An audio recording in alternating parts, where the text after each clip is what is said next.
Sono stoici marxisti, lo scopo della loro vita è ottenere la giustizia per tutti, nessuno escluso. Anche qui ci troviamo di fronte a un fine non raggiungibile a breve scadenza, il sole dell'avvenire, lo dice la parola stessa, è una cosa che riguarda l'avvenire. Nell'attesa sono previste rivoluzioni, dittature del proletariato e altre fasi intermedie alquanto incresciose. È stoico Marco Pannella, lui vorrebbe risolvere soprattutto il problema della fame nel mondo, di tutto il mondo. Se gli proponessero un programma più limitato, ad esempio la fame nel quartiere napoletano di San Carlo, all'Arena, lo rifiuterebbe immediatamente, se non altro perché rischierebbe di realizzarlo.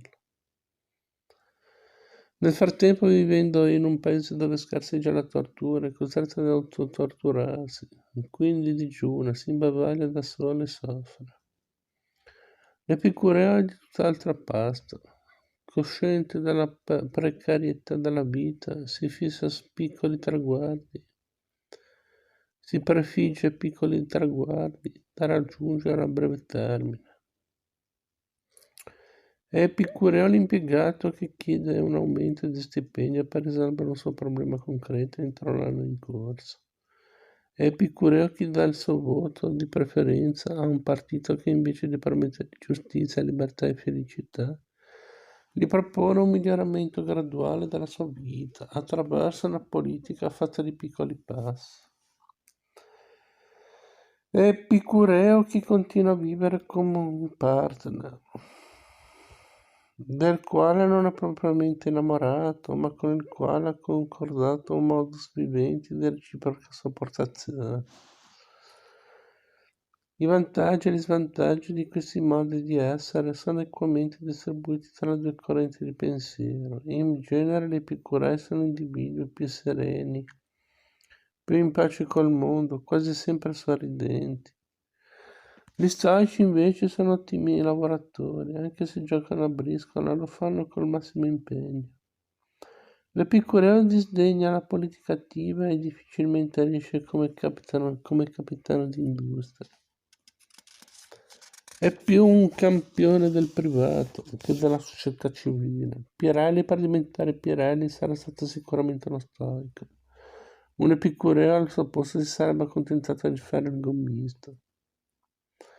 Prima di unirsi in matrimonio non sarebbe male se entrambi i partner, invece di badare al segno zodiacale, si informassero sull'indice di stoicismo e di epicureismo del futuro coniuge. Capitolo 10. Gli scettici. Pirrone. Pirrone, figlio di Plistarco, nacque a Elide tra il 365 e il 360 a.C., nella cittadina che qualche anno prima aveva visto fiorire la scuola di Fedone.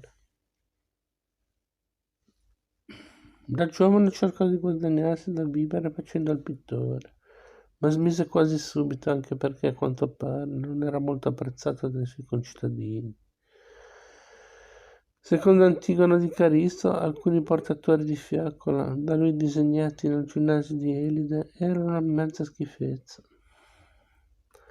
Buttato all'arte alle ortiche, il ragazzo si diede alla filosofia. Frequentò prima Brisone, un pensatore socratico, poi Anassarco di Abdera, un allievo di Democrito. Nel 334, sempre con Anassarco, scusate, prese parte alla spedizione di Alessandro Magno in Oriente. Viaggiò per 10 anni in lungo e in largo ed ebbe modo di venire a contatto con molte dottrine orientali. In quel periodo, come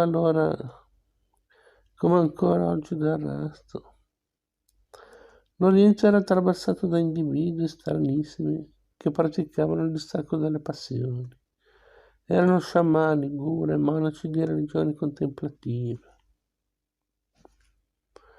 Racconta Plutarco che in Persia, all'arrivo dei soldati macedoni, un sacerdote di nome Calano chiese che gli fosse eretto un rogo a forma di altare e dopo aver sacrificato all'idea e augurato all'invasore un buon proseguimento di giornata, si sdraiò tra le fiamme, si coprì il capo con un velo e si lasciò bruciare vivo, senza muovere un muscolo. Pierrone, che non aveva mai visto all'opera un bronzo, rimase sconvolto dalla scena, ma comprese che con la sola forza di volontà era possibile dominare il dolore, pur fra i tormenti. Successivamente, giunto in India, incontrò altri pensatori e filosofi, gimnosofisti, taoisti e personaggi del genere. Anche colà si rese conto che per raggiungere la serenità definitiva bisognava praticare il Wu Wei, il non agire.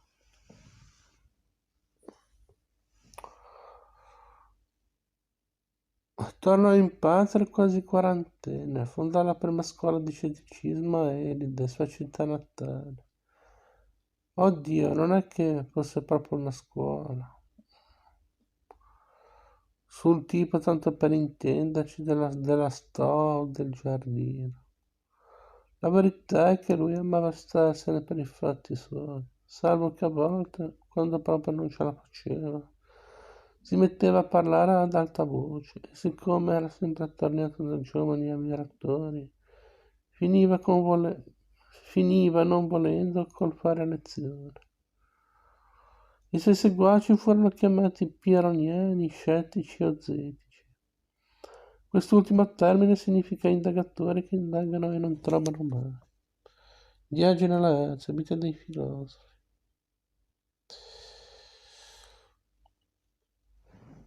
I pilastri del suo pensiero erano la sospensione del giudizio, l'epoché, ovvero lo stato mentale per cui è impossibile respingere e accettare le idee degli altri, la facoltà di non esprimersi, l'afasia e l'imperturbabilità, l'ataraxia, ovvero l'assenza di angoscia. Il suo pensiero in due parole è questo: non esistono valori o verità che autorizzino a mettere la mano sul fuoco. Nulla per natura può essere considerato brutto o bello, buono o cattivo, giusto o ingiusto, vero o falso.